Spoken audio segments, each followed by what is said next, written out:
What is up, guys? It is Jerry. Oh, let me turn down the radio. Ryan and I just got out of Captain America, the Winter Soldier, and I'm on my way to his place right now so we can shoot our reasons to see. But I figured I'd check in with you guys, do a little first impression for you. And I feel like I ought to start out, just to be fair, to the film and to you guys, by saying that I've become kind of fatigued by these big tentpole movies in general. It feels to me like sort of every week there's a new clip or a new trailer or a new something or other for something that's big and epic and crazy, and buildings are exploding and people are running around and it's super intense. So I've sort of found it difficult lately to really look forward to stuff like this, but I do in general really like Marvel's movies and their approach to things. And Captain America is no exception. I actually quite enjoyed this movie. It's definitely action-packed, but it's sort of like an espionage, political thriller just as much as it is, a superhero movie. The big themes are sort of freedom and trust, and it's interesting to see that sort of test, because you've got Steve Rogers, Captain America, who is the ideal leader and soldier and all that, and he's dealing with a S.H.I.E.L.D. that he doesn't really agree with and who he doesn't know he can ultimately trust, and things only get more tangled and more hairy from there. This movie is fun still, like there's still that comic book Marvel dialogue and everything, but it is also more intense, it's more serious, the stakes have been certainly raised. And the movie does a good job with it. I'm always interested in who they get to direct these things, and this time around it's the Russo brothers, who are known for Arrested Development.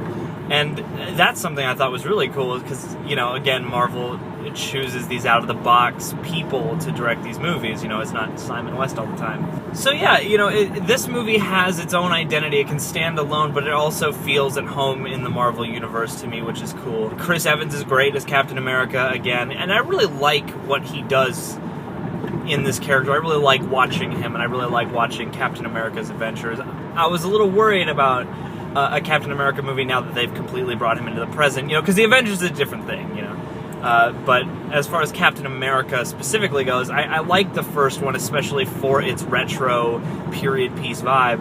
But I also quite enjoyed this one. They brought in Black Widow for a bigger part in this, and thankfully she's very essential to the plot, and they handled the character great. It's nice to see that they're really embracing Black Widow and female superheroes and having them work as equals. And also you've got Samuel L. Jackson as Nick Fury.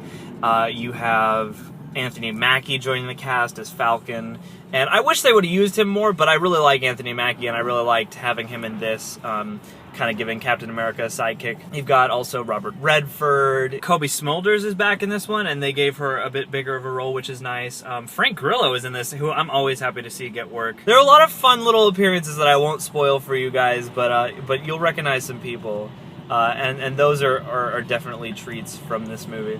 So yeah, I enjoyed it. It's definitely, if you're a Marvel fan, I'm not an aficionado of the comics by any stretch of the imagination, but I imagine if you like Marvel's movies at all, you'll definitely enjoy this. I've heard people say it's Marvel's Dark Knight, which I don't know if I completely agree with, because it's just the identities, it just doesn't feel like the same kind of movie.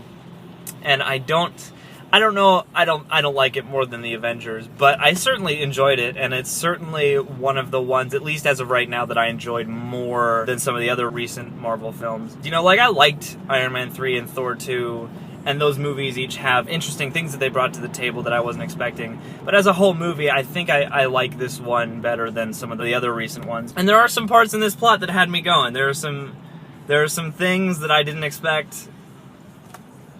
You'll see. So it's definitely worth checking out, and I quite liked it. So hopefully, we'll see how I'm feeling when I talk to Ryan. But I'm definitely feeling positive on this. Definitely think it's worth checking out. And they did actually bring in more stuff for the characters to chew on. And especially in the political climate today, it's nice to see Captain America stand alone as this voice for, freedom and all the American ideals, even if the people he's working for aren't necessarily on the up and up. That makes it very relatable in a sense, because it's like we live in a time where it's hard to tell who you can trust and who's on the up and up. So having Captain America be,